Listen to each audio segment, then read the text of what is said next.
pleasure to have with us legendary investor Tom Russo of Gardner, Russo and Gardner, based in Lancaster, Pennsylvania. Tom, welcome. Thank you very much. I gather I'm here to address some of the topics that might be of interest to the manual of ideas on value investing. So I'll go over some of my early background and philosophy and approach. I'll talk about some portfolio companies and then maybe some of the pitfalls. I'll begin my observation by saying that upon arrival at the offices in which I'm being interviewed, I'm offered first and foremost a cup of Nespresso, and next to me here is a bottle of water which was just offered me, and of course I didn't have to worry about whether it was tainted or whether it was healthy. I didn't have to worry about whether they would dispose properly of the bottle since they recycle, because the company that happens to own both of these two happens to be one of my three largest holdings. Nestle has been a holding since 1987, and they've evolved not only to delight consumers with high-end expressions of their long dominant mainstream business in coffee. They have the wisdom to invest against that franchise in upscale coffee, but they also have transformed the bottled water business, and have done so with an eye towards sustainability and a willingness to state their case against all of the potential critics of bottled water as an environmentally harmful product. They would claim otherwise, and these are the types of issues that I confront as an investor daily, whether the consumer will follow a brand like Nestle up into a whole new territory called premium coffee, or whether or not the consumer will retain its goodwill for Nestle's product, even in the face of an assault against a business that can be construed by many as being environmentally harmful, such as bottled water. But where did this all begin? I came upon value investing at Stanford Business School in the early 1980s when Berkshire Chairman, CEO Warren Buffett came to our class, and it was a class taught by Jack McDonald, who was a lone voice in Palo Alto towards thinking about investing as though you were acquiring pieces of companies and then assessing whether you think that the company had competitive advantage that would endure, and then coupling those two discoveries into the process of investing, regardless of the environmental concerns or academic principles that might be in contradiction to the bold assertion that one might just identify a company with superior economics and a strong culture that could pose the investment for the lifetime of the investor. The man who spoke at Professor McDonald's class, Warren Buffett, is the reason, I think, why today people like me have the ability to presume that they have the trust of investors to attempt to invest for the long haul. He did it, and it has a lifetime of success to prove that it's possible to consider great businesses, great managements, and then align your investor interest alongside of them for the very longest term, with disregard to the tools of modern finance, which have the academic imperator behind them. Buffett stands as a contrast to that, and it's because he's existed that people like myself and other value investors are able to say that we too would try to identify similar businesses, maybe in different industries than what Warren's focused on, or different geographies. I chose early on the international markets as a result of the same course where Warren spoke, in that the professor, Jack McDonald, to the class in the 1980s, early 1980s, said, "Don't be provincial, look abroad." And that spelled a huge difference for me as I've been going through my career with that idea. Value investing is the camp that I guess I belong in, into, if you were to categorize investors. And that value investing simply says you're looking to try to buy a business at some margin of safety that comes about because the price paid is a discount, a sufficient discount from value given, value granted. And that discount is what you can determine through analysis of the strength of a business, through its component parts, its segments, and then valuing the enterprise, coming up with a sense of what it's worth, and then backing out liabilities, adding in financial assets, and then coming up with a per share value and comparing that to what you're paying.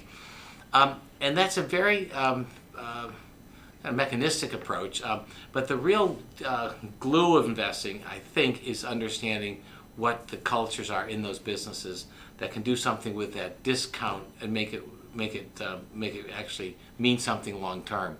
And that means to say that a discount from value can reward you by just closing, but the returns that you make from that closing are very time specific. If the discount closes in the first year of ownership, you'll make 100% on your money. If it takes 7 years, you'll make 10% on your money. If it takes 14 years, you'll make 4%, 6% of your money, some substantially declining rate of return with the passage of time.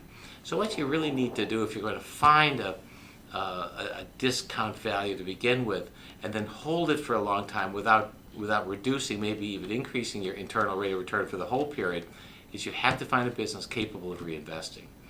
For me, a second point that Berkshire's chairman made to our class of investors was that as an investor, you want to find businesses that you know, you understand, and that you like, because you'll spend more time with them and you'll work harder at getting to know them, and you'll have deep insights that can actually profit the investor. You can't own all industries, you can't own all companies. You have to make a decision to select a subset, and for me that subset was the consumer. The consumer is driven by forces that I find to be of interest, the advertising appeal of a product, the international appeal of the product, the feeling of the need to belong possessed by some products. Whatever the brands are, they become a trusted indicator in some ways of what one is, and that reliance and that preference over time provides loyalties, brand loyalties, that ultimately express themselves in price inelastic demand. If you end up owning brands that the consumer covets, and the consumer wishes to purchase the product to serve the need that they seek to fulfill, if branded and if forced to raise prices because of inflation or because of other reasons, the consumer probably won't switch from your product in search for a lower priced one because of the loyalty to the brand and the preferences that have been long established. And that was an insight that was shared early on in the same course in the early 1980s at the Stanford Business School, and it's one that I've really focused on.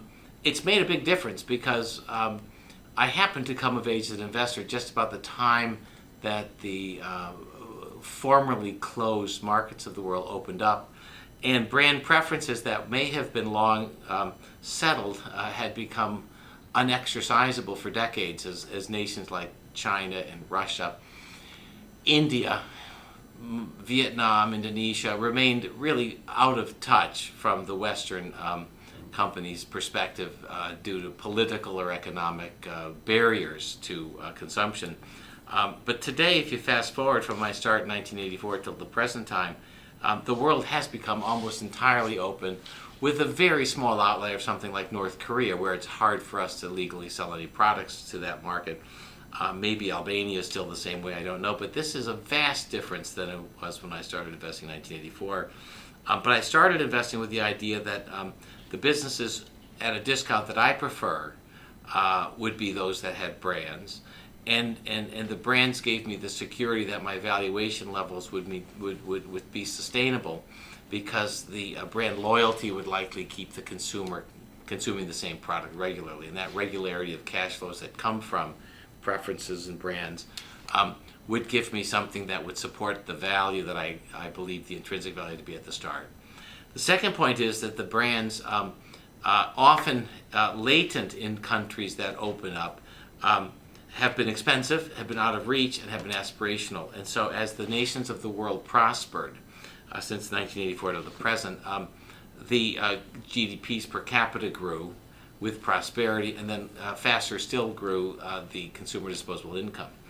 And that income allowed consumers who long aspired to but couldn't afford the products that we sell at the start just commence consumption and then incrementally grow.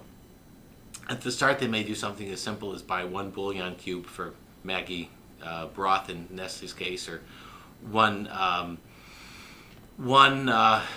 300 milliliter cold beer in the case of SAB Miller, Heineken, or Guinness from a stand in an informal market. But from that point, they'll consume more units, and then over time they'll consume better expressions of those products, and with that you'll get pricing, you'll get margin. And so our businesses were well positioned. They're largely European companies. I prefer the international exposure that my investors in the U.S. get from having assets that are domiciled abroad. And that in part reflects the fear that I have about the domestic situation in the U.S. with looming and looming and large deficits and unfunded health and medical benefit claims. I think we've had some serious degradation in prospects in North America, and just as a general rule, I think as a person with some degree of assets whose purchasing power must be sustained, one ought to have a blend of non-U.S. and U.S. investments. For me, that blend's very heavily weighted towards non-U.S. because that's the role I play for my investors. That's what I personally feel comfortable with for my own money. But it's something like 65 or 70% non-U.S. Those companies were more prevalent in the markets that now grow. So BAT was once the national brand owner, the monopoly in China. Hindustan Lever was Unilever's business in India, and it was in effect the only major household and beauty products company. And Best Products' dominion over the Brazilian market was quite strong, and that market we now can access through Unilever. And there's so many different legacy markets like that the European countries, because the European empires were more far-flung than the U.S. empires, the European empires enjoyed. The whole world of Scotch whiskey and its allure to markets like India and China reflect a reverence back to Scottish estates that only can be explained by virtue of the fact that that was once quite a powerful and strong empire. And for just the cost of a couple weeks' wages, a consumer in China can afford the best from Scotland. And that's really quite appealing. And our goal is to find businesses, and we found many of them, mainly in Europe, that possess those brand equities. As a value investor, Europe is actually a good cover for us. Today, most American investors fear Europe. They fear the pigs. They fear the collapse of the common currency. They fear down trading in Europe, bearing pressure on margins. But it ignores the real story, which is that Europe, in some ways, for me, is a pass-through vehicle. The businesses that we own are based in Europe. They happen to have the product franchises and brands that the rest of the world covets. We have to buy the European expression because the rest of the world doesn't offer such compelling products.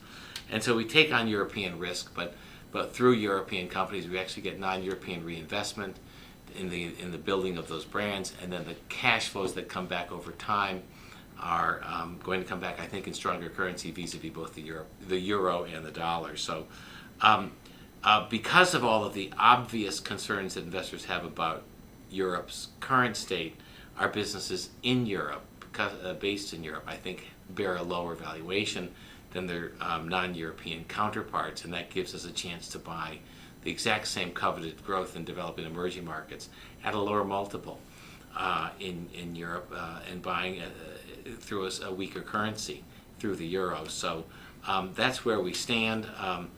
I'd say that we have created then discounts coming in because of fear of Europe, businesses whose brand support allow for reinvestment, companies which are capable of deploying capital have what's really the next and last thing that's required is the capacity to make those investments, even when it comes at the cost of current income.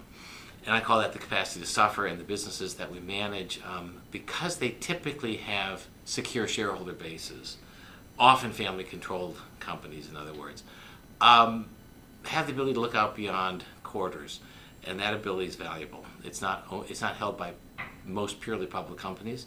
Where the fear of disappointment during the expensive process of rolling something out or building a franchise abroad create short-term minded measures rather than the important and potentially rewarding long-term minded measures. And that lesson about favoring reinvestment even at the expense of short-term income effects, adverse effects, really was schooled mainly by my watching Buffett act. When he bought Geico, he took an enormous burden on near-term reported profits for each new policy he put on the book, even though each policy brought great wealth to the company.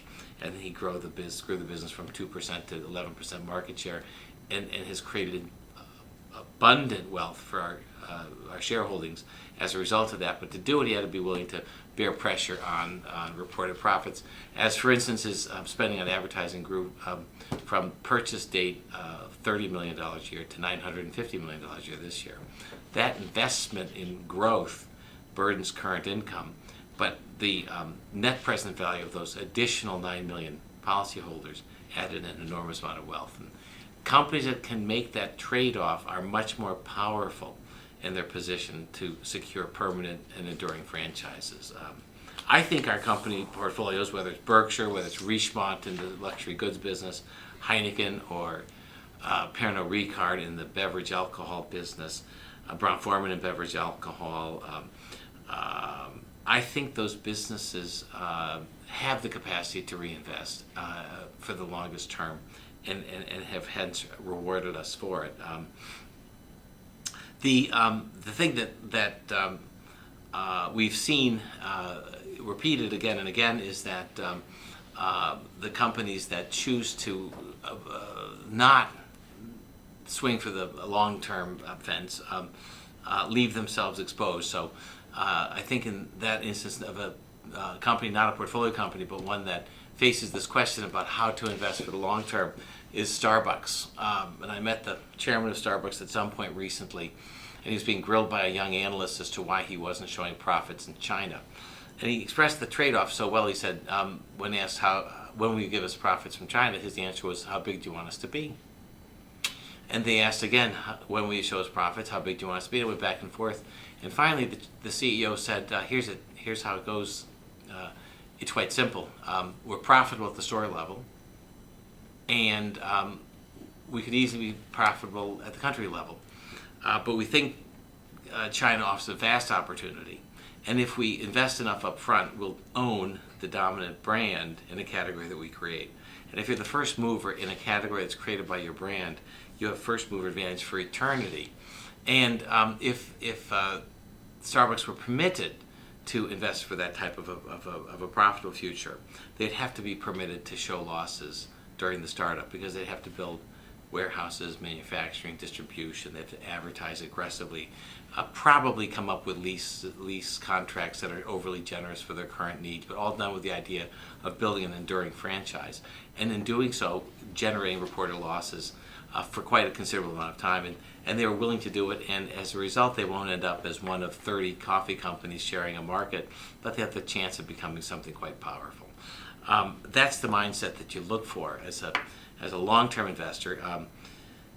Brand, capacity to invest behind the brand, and then the willingness to suffer from that investment until scale is reached and you have the benefit of that strong brand created over that build-up period, affording you the pricing flexibility and price elasticity relative to consumer incomes because of the strength of the brand. What are some of the pitfalls? I think the thing that you have to be very careful about is commitment bias. It was brought to my attention by somebody who's quite a smart investor in Boston, and he described it as the proclivity of investors to be very critical of ideas that they don't own, and to read very dismissively of prospects of things that are not yet owned, but once owned, to then view everything about a company in your portfolio favorably, as confirmational about why you own something. That's certainly something that I try to guard against. I tend to hold positions for an extremely long period of time, and so you have to be careful not to miss the turn in technology that might obsolete your business. We suffered from that in part with the technology shifts at the advertising supporting media business, newspapers in particular, years ago. We run the risk of losing that same edge in branded consumer products in the event that private label may may swell up and command a permanently enlarged share. I continue to find that to be a pretty low probability, but it's still something that's quite important to know about. I think the specific companies that we have major investments, the top three holdings are all about 11%. They include Berkshire, Philip Morris, and Nestle. And I think with the three, you have both international room to grow, and they certainly have management teams willing and able to invest. In the case of Philip Morris, they've invested magnificently, but they also face prospects of substantially more reinvestment abroad if some of the big markets yet unopened to them are available at some point. They could put a tremendous amount of money to work. In the meantime, they pay a high dividend and have reinvested well behind the brand. Nestle continues to just pour money into the emerging markets through projects that have economics based on the brand's incipient position and the rising populations and incomes in the markets that they develop.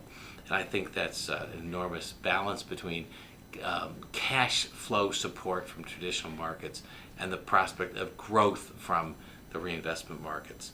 And Berkshire, was quite simply, I think, badly burdened by the concerns over succession and direction of the company following the passing of the reins at some point. I think it's an overblown concern.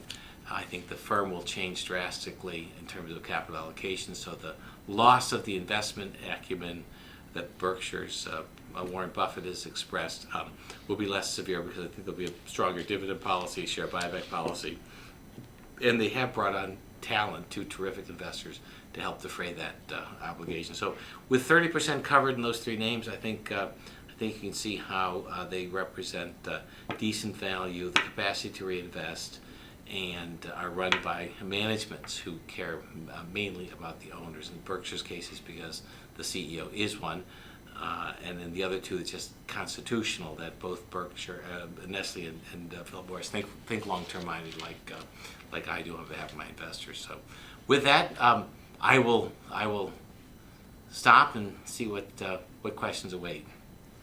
Great. Well, thank you very much, Tom, for that overview.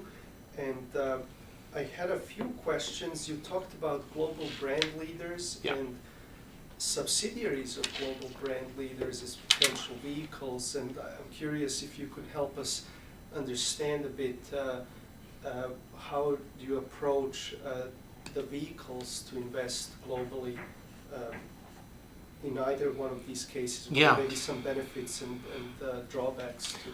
Yeah, I think the real issue is the capacity to reinvest ultimately, and in almost all of the multinationals that we own, there are pockets where there are subsidiaries in specific markets where, under the Foreign Investors Requirement Acts of most countries, especially startup nations, there's a request by government, if companies are going to enter the market, to allow their citizens to participate as investors in that market's expression of a global company's business. And so in India, there's Hindustan Lever. There's in Indonesia, there's Unilever of Indonesia. In the Czech Republic, Philip Morris has a subsidiary called Tobin, which I owned for quite a long time. The trouble with owning the minority interests in those controlled enterprises are many. One, they tend to be much more geographically specific. So the Czech Republic did a great job manufacturing Sparta and Petra cigarettes, as well as packing Marlboro and selling it in Czechia. They couldn't sell in Slovakia, and they couldn't sell in neighboring countries because within the Philip Morris universe, they were a Czech-based company. They had the capacity to be much more than that, but legally that's where they were, and so their capital was somewhat trapped once they figured out how to properly manufacture the right level with the right economies, the right efficiencies, the brands that consumers cared about in that market.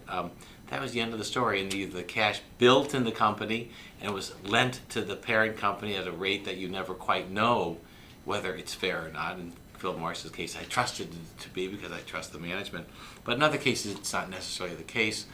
But you do have an issue of what to do with the cash. The parent may or may not want it to be dividended out. Ultimately, they may buy out the subsidiary if the cash balances grow too great, but then that's the end of that investment. And so my preference as an investor is find businesses that I can buy once and they can reinvest behind their growth and follow that growth around the world. And that's what you get with the parent. With the subsidiary, you might find yourself taken over, but then you're burdened again with redeploying that capital. And have you come across any local brands that may have made for good investments? As one of your colleagues in this enterprise might have recalled, we own 20% of Weetabix, which was a strong, quirky, locally preferred product in the cereal category. And it was family controlled, and it was a fine business. They ran it well. They built a lot of cash, and at the end of the day, the family grew restless, and the operating members of the family grew restless because they were representing the whole family. But they were doing a good job of it, not really making the kind of personal returns that they would get. And so the family was a bit restless looking for other cash funded investments. The management from the family was a bit restless to be able to run it without the burden of familial obligations, and the market was dismissive of the value, and ultimately there's a leverage buyout. We owned it for 25 years. It compounded at 20% a year. It was a great investment. And it was what it was. The cash went from 19 million when we bought it, pounds in the company, to almost 120 million. And they were careful and prudent with money, but they lacked reinvestment. And so I looked for businesses that had the capacity to reinvest, and a country-specific product like Weetabix ran out of rope. They didn't have additional places to reinvest it in the cereal business in the United Kingdom thoughtfully, and going beyond their region or beyond their category seemed burdened with risk. The same is going to be true with an Indian or a Chinese company. It's going to take a lot longer for that limits to their reinvestment to take place because they're coming from a small start. The trouble there is I can't quite get my arms as well around the culture and the ethics of the businesses that we'd invest in. That's a full-time project, and it's complicated by language and culture.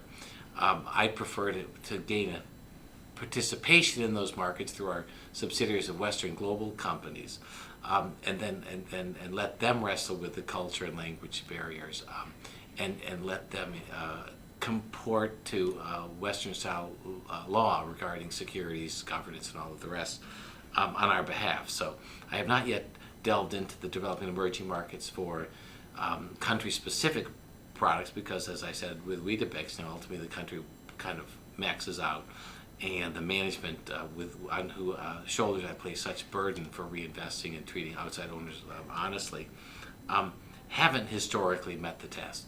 So. Now, when you invest, you are a long-term holder, and certainly the companies you mentioned in your portfolio you've owned for many, many years.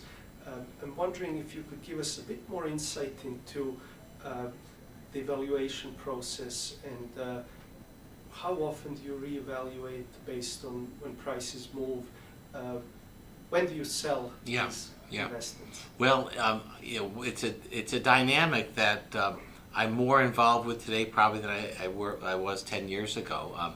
2008 gave me an opportunity to rotate a vast number of my domestic-only holdings, which actually had in some ways run out of rope for reinvestment, and had been making value-destroying attempts, not overwhelming, but certainly important attempts to expand through other businesses or other geographies in a way that wasn't adding value. And in the collapse of the international companies in 2008, I resolved to lighten the portfolio with the domestic companies that lacked reinvestment naturally and struggled to reinvest, and put more money to work in the internationals. Now, they've done well, and they've ascended to a very large percentage weight of the portfolio, and in some cases they gap sharply up, such as what Richemont's done over the past several years, and they become, by virtue of that higher valuation, they become a higher weight in the portfolio.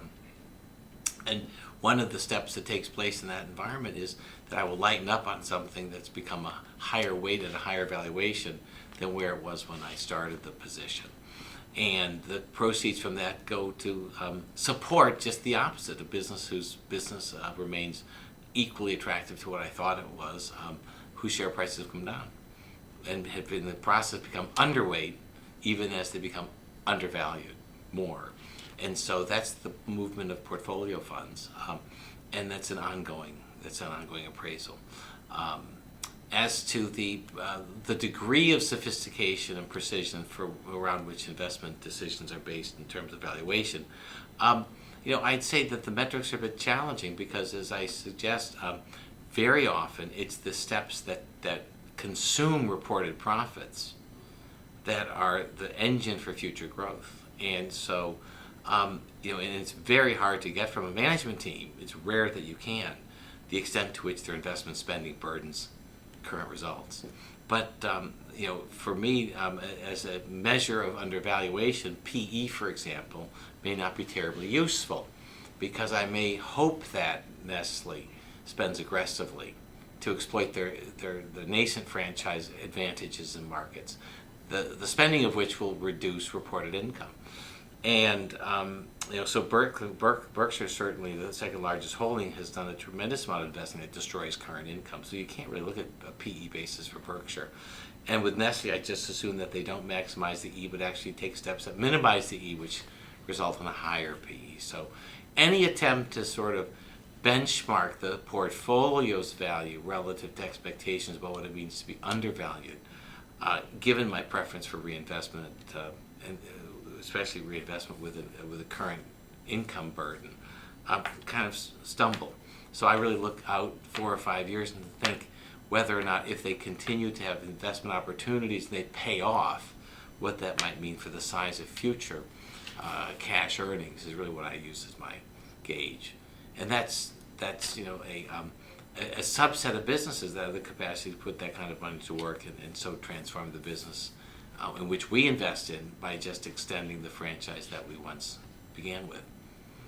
And these are all great franchises, and I'm wondering, so the reinvestment decision is so central to the evaluation of these businesses. They tend to be not so capital intensive.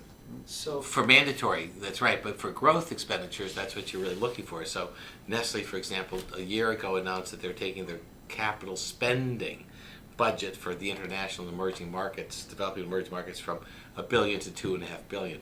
It wasn't because of mandatory spending, it was because of growth-related spending.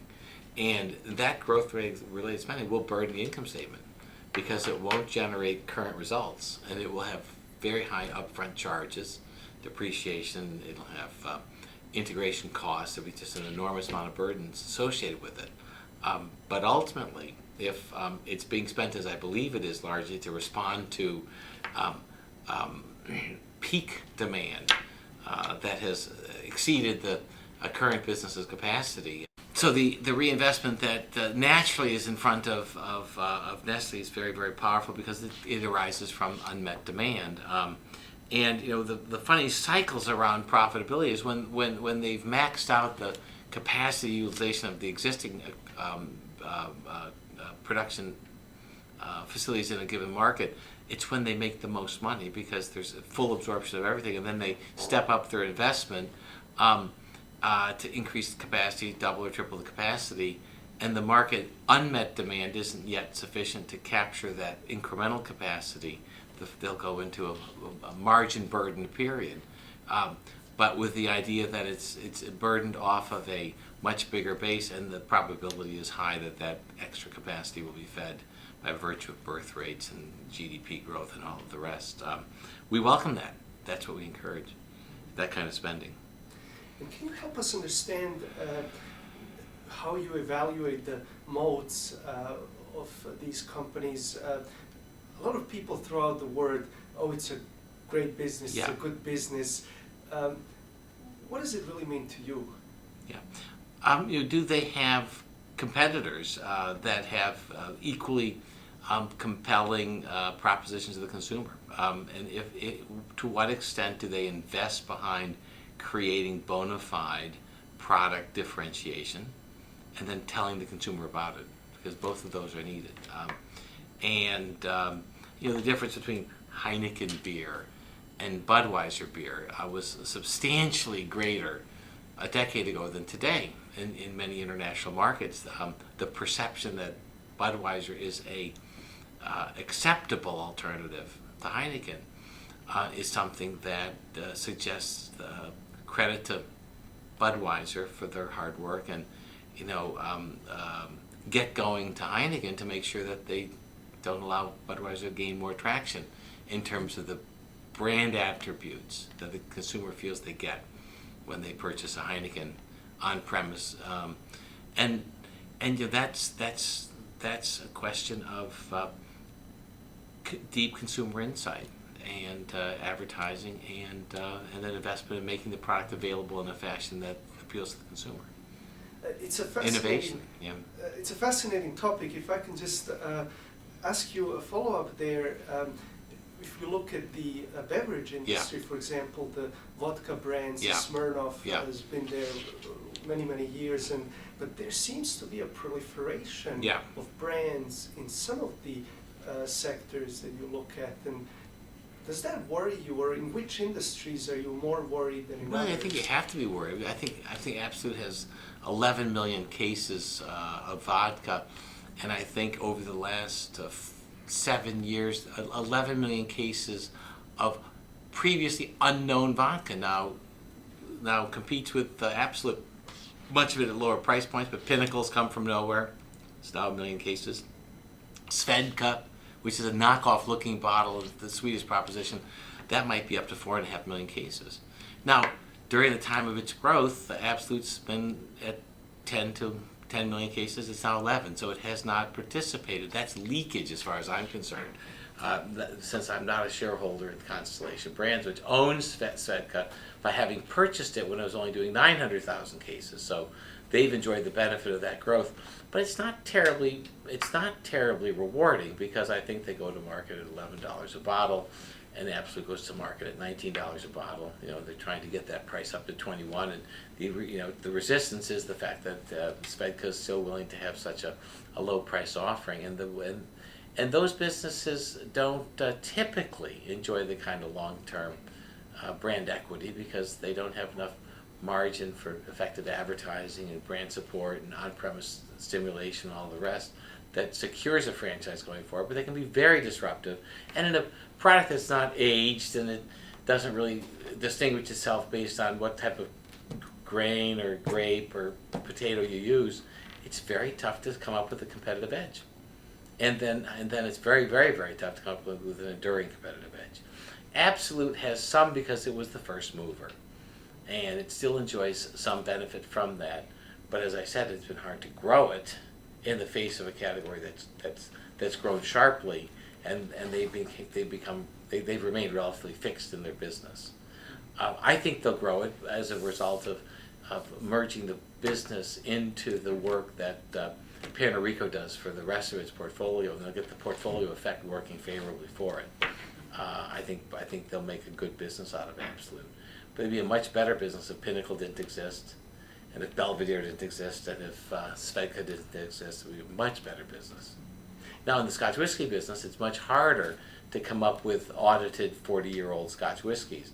And if the game in Scotch whiskies is moving the consumer up to 40, 50, 60-year-old Scotch whiskies and charging them $1,000 a bottle, there are very few people who can play that, because it takes a long time to come up with a 40-year-old Scotch whiskey.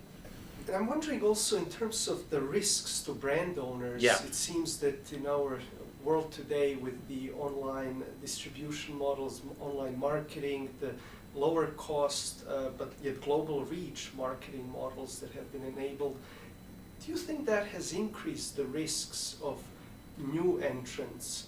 And in which industries? Perhaps in the beverage industry with the vodkas, has that made it easier to attack some of these established brands? Well, I mean, I do think in general we're a more disposable, more fast-moving place globally than we were, ever before in time. Whether that means because of the pace and because of the swirl and because of the constant change that the value of something that's timeless and enduring has gone up or gone down is an open question. I could argue it either way. I mean, Coca-Cola is really reinvesting heavily in a world that's hurried and crazy, but they're coming back to a very simple message, which is expressed by an advertisement that shows a bottle open with bubbles coming up, and it says "Open Happiness," And that's all it says. Now, we live in a much more crowded and fast-paced and confusing world. But if Coke can become the one stop for happiness, and perceivedly so, and then shared socially with people with that message, their franchise may be more valuable than less, because there are fewer other places that offer that proposition. It's just too tough to know, I think, because but I would say the capacity to rely on one's laurels in anything, whether it's this country or whether it's Coca-Cola, or whether it's a company that we own called Cartier, what one's done to succeed in the past probably is not enough to continue to guarantee success going forward. It's just as simple as that. And it's across all industries and all walks of life. In the case of Cartier, for example, even though the proposition of a red box carefully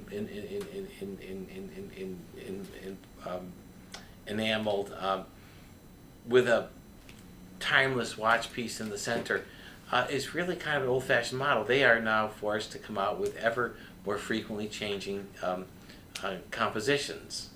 The consumer requires it of them.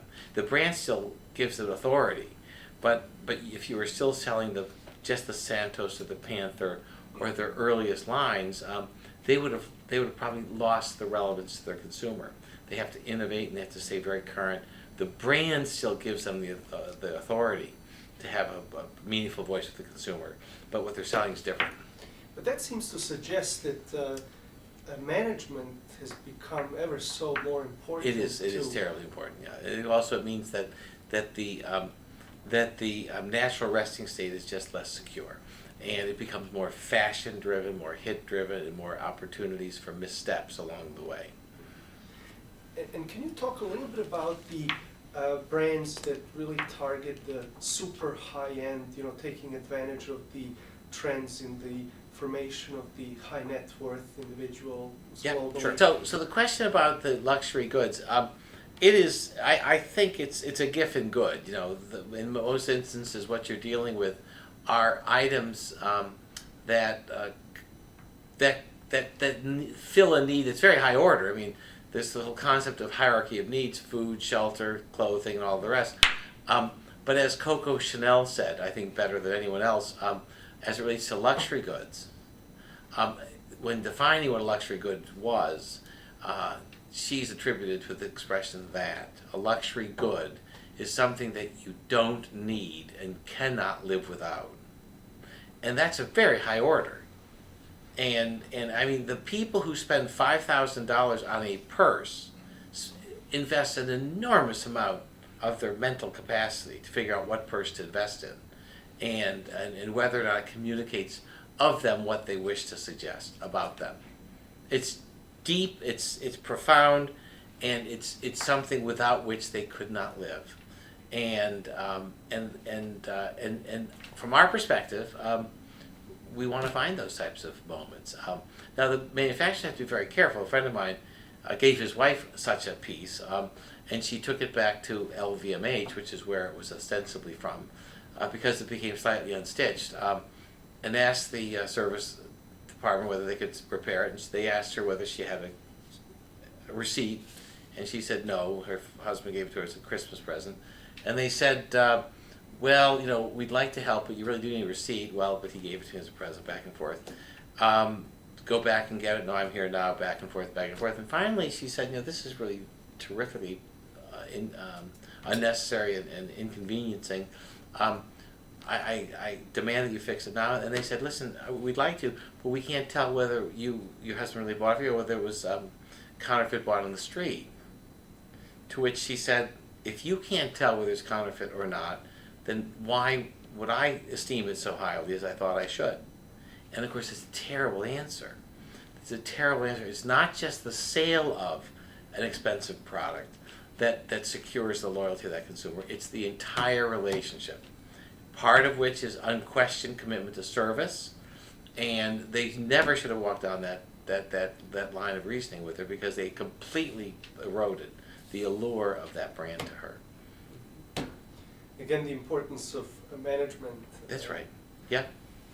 And when it comes to the industries and the companies you look at, you've retained a focus over so many years on a few specific industries. And give us some rationale for that, and perhaps can you talk a little bit about how many of these brands are really out there? Give us a sense of the size of this of these types of companies that you get attracted. Yeah, the companies tend to be big. The successful ones tend to grow big.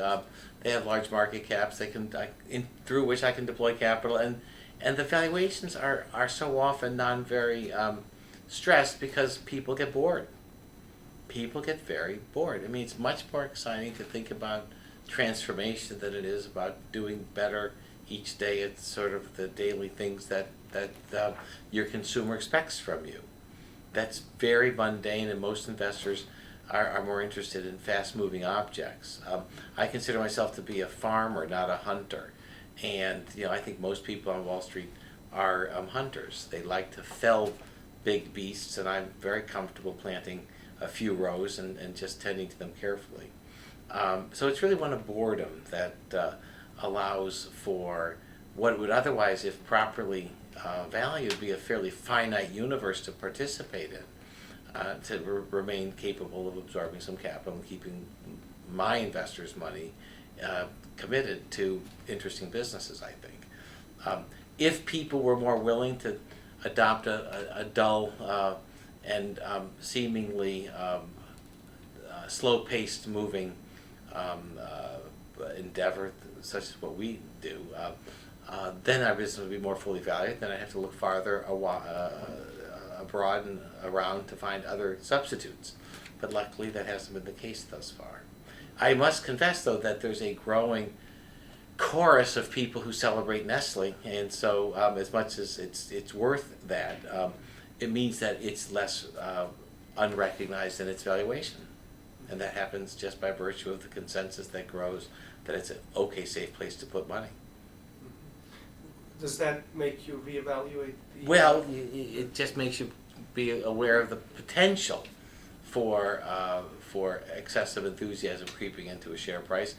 And then, most important, is to understand the management's relationship with expectations and investors, and how that may double back to force their hand to try to quicken their own pace in a way that exposes the firm to new risks.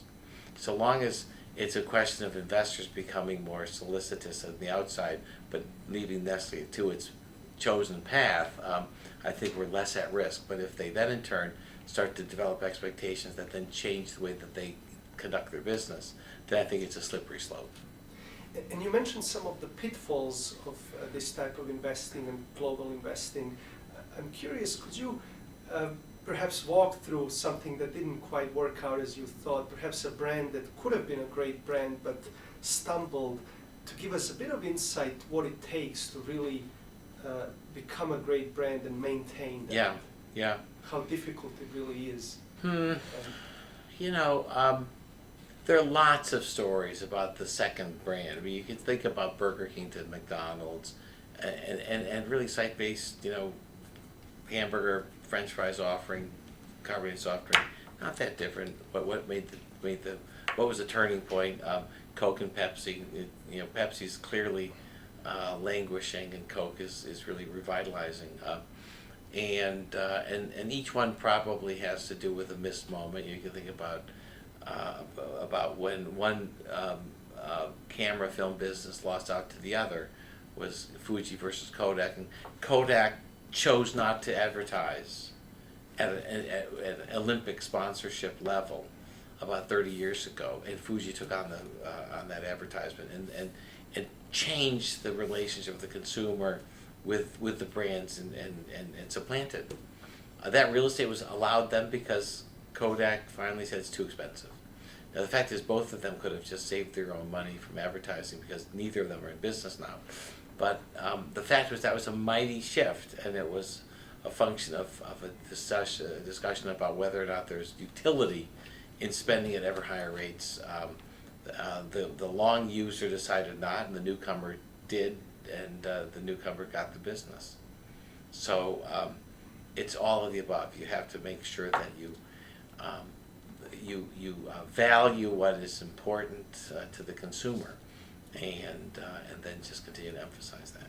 And it seems to us, you mentioned Coke and Pepsi. Yeah. Observing management at Pepsi, it seems almost that they are a bit embarrassed about the fact that they're offering sugary beverages and Yeah. it may not be as healthy, Yeah. so they tend to focus on the healthy Yeah. products, whereas Coke seems to have really embraced Open happiness.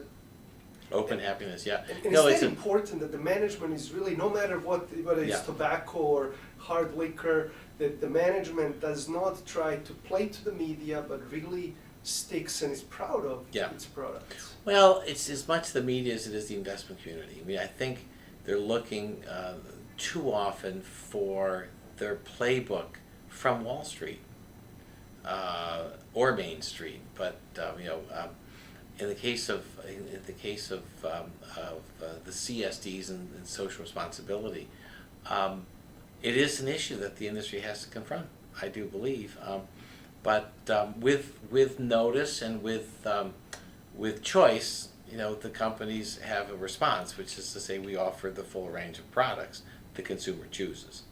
I think recognizing that that's a protective approach to operate in those categories, nonetheless doesn't mean that you shouldn't be fully committed to those categories, and I think to those businesses that you're in, and I think that full commitment can suffer from companies when they take their eye off the core business and they go to do a different entire category like Coke has done in years past with film and other things, or they go to different expressions of the same category as Pepsi's doing now. They have to stay riveted on brand Pepsi, and that's a good example. Coke has refound that focus, and I think it's helping its business. And they realize that with that focus, they can now more organically grow with less risk into the untapped global void. Berkshire, Yeah. biggest position? It's one of the top three. Three. You talked about the exposure to the housing market at Yes. Berkshire. It's such a big Yeah. part of their business. I'm curious, just with your global perspective and some of the pessimism around the U.S., what you mentioned also about the dollar, and how do you see that exposure? Is that does that concern you perhaps with the potential for higher interest rates and what that could do to housing when everybody's focused on a strong recovery? Well, if interest rates rise, that could really stop a nascent recovery. Yeah. Well, and of course they have to rise at some point because we'll run out of money. We're keeping the rates low, and we'll have to see an increase at some point. But that increase may be correlated to better job prospects at the same time. So it's really an affordability, and it's a question of the cost of money versus the capacity to service those costs, and that capacity is a function of work. And so it's not clear that just in the recovery, because of higher rates, the market won't function as well. But Berkshire has a big exposure, and they've used this business period to really restructure and reduce their cost structure. I've been surprised that they haven't used it to expand more horizontally through acquisitions. That would have been something I would have expected more of during the very sharp downturn we had, because competitors were really, without the financial backing of Berkshire, massively stretched. And though I gather that maybe during this downturn, Shaw has continued to invest fairly heavily in the carpet business, and their competitors have not. At the same time, they haven't added competitors, acquisitions of competitors to increase their dominance further still. And I've been a bit surprised by that. I've been surprised by the aggressiveness with which Berkshire has reduced its fixed cost structure. And then, I'm not surprised by Warren's equanimity about the inevitable return to, traditional units built by virtue of the very profound observation that newlyweds can only live with their parents for so long in America. And he's right. that will happen. And when it does, they'll have Clayton Homes as a starter home for them, especially in parts of the world where it's hard to get good labor. They'll be selling Clayton Homes. They'll be selling furniture, paint, carpet, structures to contractor build homes, and that will surprisingly allow them to see a recovery of something north of $1.6 billion of profit. It was a big downturn for them. And we are here about a week before the Not annual even, yeah. meeting. I'm curious, just what is your? We talked a little bit about your views on Berkshire. Yeah. And, can you help us a little bit with what are you focused on? What are you especially trying to understand a bit better, perhaps, from this meeting? I think the relationship between Todd and Ted and Berkshire going forward is a very interesting story. You've seen in the annual report, Warren said at one level that both are involved even far more broadly than their mandate over $4 billion might suggest. And they said at the end of the annual that both of them will assist the new CEO upon Warren's departure with M&A because of their extraordinary talent in investing, that they'll assist. And then he said that, and this is high praise for Warren, he said they'll be assisted in that task with the knowledge of what is important and the recognition of what is unknowable. And this is the highest praise that Warren can give, because that's what he says is what makes him great. Is he stays concentrated on what is knowable and what is unimportant. And maybe what's important and what's unknowable. But in some fashion, it's those two juxtaposed. It actually may be focused on what's important and what is unknowable. That he's really seeking. And it's in the back of the annual report, but it's terribly important. And that's the praise he gives those two, which suggests that my concern over how the capital will be deployed going forward may be overstated, because at least as the firm articulates that they're comfortable with the capacity of the two who are charged with that duty. Mm-hmm. And talking about Warren Buffett, but you've had some great mentors Yeah. Early on Yeah. in your life. Yeah. Bill Rain Yeah. and Jack McDonald. Could you Very tell lucky. us- I mean, I think anyone who does anything that's as much a trade as this is a trade in the traditional sense of the word. An apprenticeship is a very valuable thing in this trade. It's considered to be more science than it is trade by academics, and yet what I've observed about the really great investors is the simple decisions that they end up having to make by virtue of focusing on what's important and what's unknowable. When Bill Ruane would buy something, by the time he resolved that it was worthwhile doing, he didn't let price determine his appetite. And when Warren bought IBM, he wasn't buying at the lowest price it ever traded. He resolved that franchise was really quite extraordinary, and he had a spare amount of cash, like $12 billion to deploy, and they worked well together. His cash became IBM, and that was that. But there's not a lot more complexity. I mean, you could sit for the rest of your life trying to figure out if and whether IBM suits. But it's coming to the heart of that investment, which is the stickiness of business services and the evolution from hardware to software to services that is underway at IBM. And then the extrapolation of those trends out beyond what the current investor typically is capable of thinking to, because they're focused so much on the near term. That gives the strength to come up with those grand insights. Now, there's nothing scientific about that. He didn't regress it to some mathematical formula. It's just a belief in the knowability of what's important going forward. Having observed that decision and knowing your focus in particular industries Yeah. over time and the success Yeah. because of that focus that you've had, are you tempted sometimes to expand on that? For example, as Warren Buffett seemingly had to expand into the so-called technology sector, Yeah. but for him IBM probably Yeah. wasn't a technology company. Do you see similar type companies or mental models of It would great be, for businesses? instance, expanding from consumers' products in the strongly branded field that I operate in to Costco. That's sort of a logical extension. They typically are the place through which our companies establish brand awareness, often through sampling. It's where they can move vast amounts of quantity at competitive prices to meet that segment of the market's price points without compromising their ability to have pricing elsewhere that's high enough to maintain margins company-wide. That would be a perfectly interesting company. We haven't done anything with it at the moment, but it's certainly one that I could certainly see investing in down the road, and that would be sort of an extension into retail, which is an area that I've largely avoided. What do you think is the single biggest mistake that investors make that prevents Yeah, I them think from reaching their goals? it's the inability to do nothing for a very long period of time.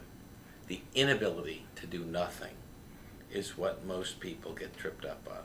I always say that Berkshire's CEO has the in terms of his investment mandate, the capacity to do anything and the ability to do nothing. And that's so profoundly true with Berkshire.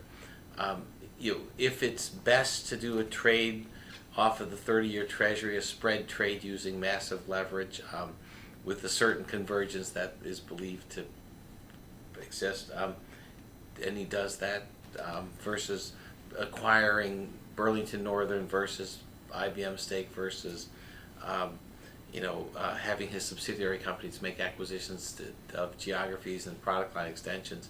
These are all areas of capital allocation that naturally rise up during the course of a day, surveyed broadly. So the capacity to do anything means that the relative model about which is better amongst the current opportunity set surfaces one or another, and then the willingness to walk away from both because of inadequate return is the willingness to do nothing, and that's fabulous. And it's probably the discipline he acquired from years of surveying insurance risks in tandem with Ajit, where they pass on 1 million seemingly good risks until the right one comes along.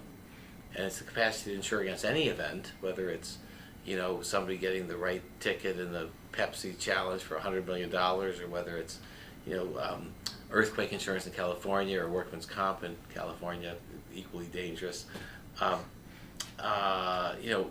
Willing to think of those risks and then respond with a price and do it again and again and again 100 times a day means that he's willing to do anything, but capable of doing anything, willing to do nothing.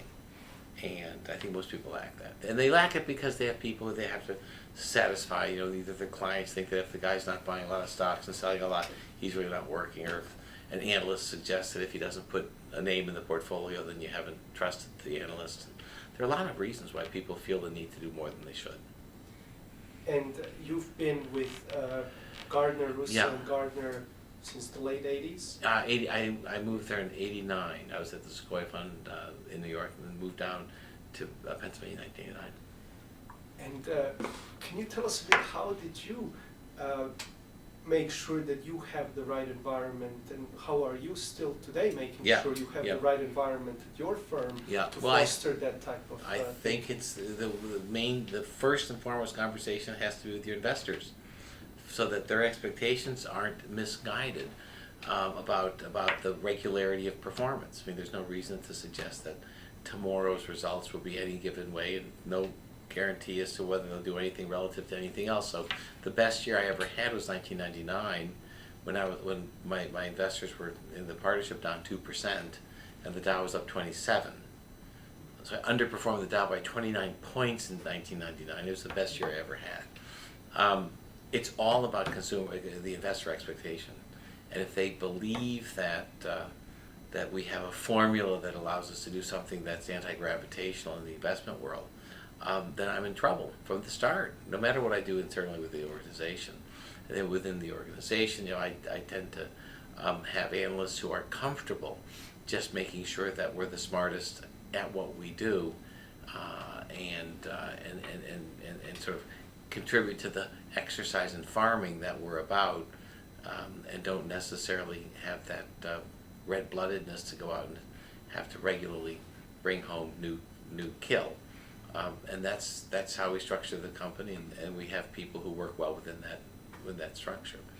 And then I think I have been able to harness the benefit of accountability by being a sole portfolio manager. So, like Warren makes an allocation amongst a lot of alternatives.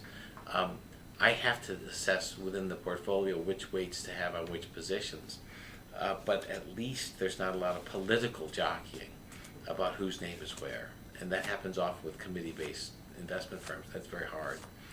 However, it all starts with the expectation of the investors whose funds you manage. And the location, Pennsylvania? It's more a question of frame of reference. So I'm 2 blocks from where I work at Sequoia Fund, and they're on the 37th floor of 1370 Park Avenue, 6th Avenue, and they could have been in Lancaster for all the number of people who came through. No one came through our offices for 5 years, and that's in New York City. The same could be true in any number of places. In Pennsylvania, where I was particularly blessed, is we were able to raise kids there in a very safe and protective environment, which freed me up to travel the world and gave my wife a shot at raising kids without having to commit carry, as she might if it was a more pressured environment. If I can just ask you quickly about Japan. Yeah. What is your view on opportunities of Japan-based or Japan-listed companies? There are some great brands there. Just curious, evaluating Japan, it seems that that is the good example where investors are focused on quick returns, and certainly in Japan they haven't been quick or long-term returns, but when you look at the managements, they are focused on some very important long-term issues, and sometimes they actually address them better, arguably, than some of their counterparts in the rest of the world. 125 million going to 80 million in 20 years. That's the most profound aspect of Japan. That's the population direction. And until they open their society up to immigration, it's not going to work. I mean, think about America with going from 340 million people to 180, maybe 200 million. And what would be the prospects of this country if we knew that in 20 years there'll be 180 million people living here? What would be the value of real estate? What would be the value of Anheuser-Busch InBev, who sells 96 million barrels of beer a year to Americans, and the prospects is that they'll only end up selling 70 million. Will they still have 13 factories? Will they have to have just 12 or 8 or 7 properly? And how do you manage for that decline? That's Japan. And I don't see a willingness to add in foreigners, and I don't see a particular willingness to open up their market. I've long looked at Japan tobacco, and everyone tells me it's terribly cheap. It is cheap on the numbers. But I've been to meetings with them for the past 25 years, and they still, when they meet with American investors, do so through an interpreter. In China, I met a company about 2 years ago that was only incorporated about 5 years ago. They make flavorings for the cigarette industry, and they were at a tobacco conference, and they presented to the American investors, and one guy spoke in perfect Indianapolis accent. Another guy spoke from upstate New York, and they both gone to school in North America. And the conversation was through 2 Chinese, one was born in Hong Kong, one was mainland China. They communicated as though they were next door about issues that were familiar to us. And the mental gulf between the Japanese business mind and the American business mind is so much more pronounced, from my perspective, than the Chinese. I asked the head of Japan Tobacco what might happen if they separated the tobacco business from this pharmaceutical or food business, and he said he has no idea what might happen because they don't plan to do it. Well, it's so autocratic. It's almost unexamined thought. But there is no particular reason why farmers should be attached to cigarettes. But it's an unexamined thought, and they just won't even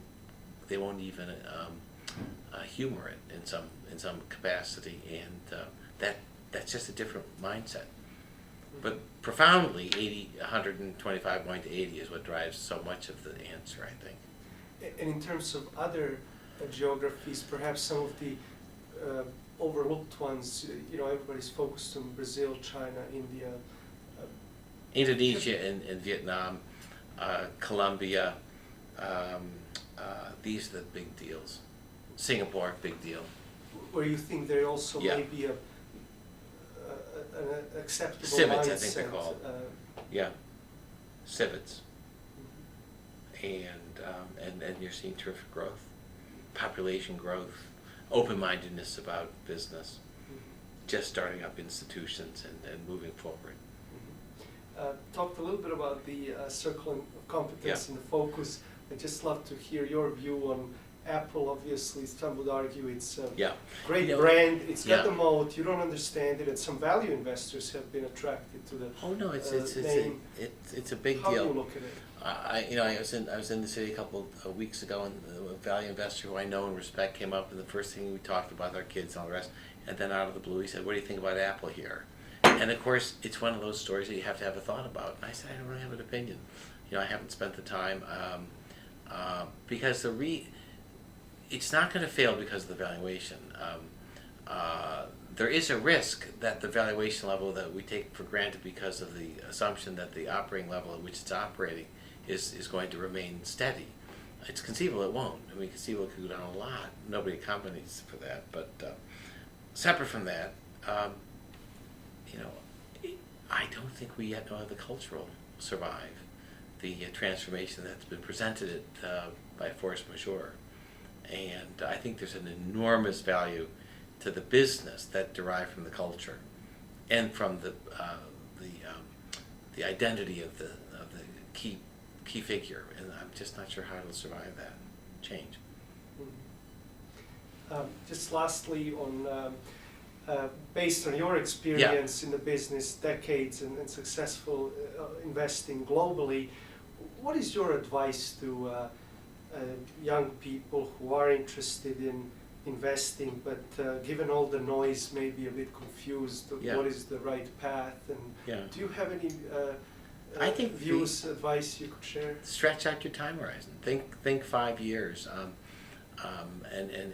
not 5 minutes. Sort of, and then when you are presented ideas, always ask critically about the prejudice that may be expressed by the source of an idea. And that came to me from the study of history. And the quick answer there is to say, whenever someone says a truth, say who says. To understand the bias of the person who tells you something is very good for critical thinking. And then for gauging how you commit, stretch out your time horizon.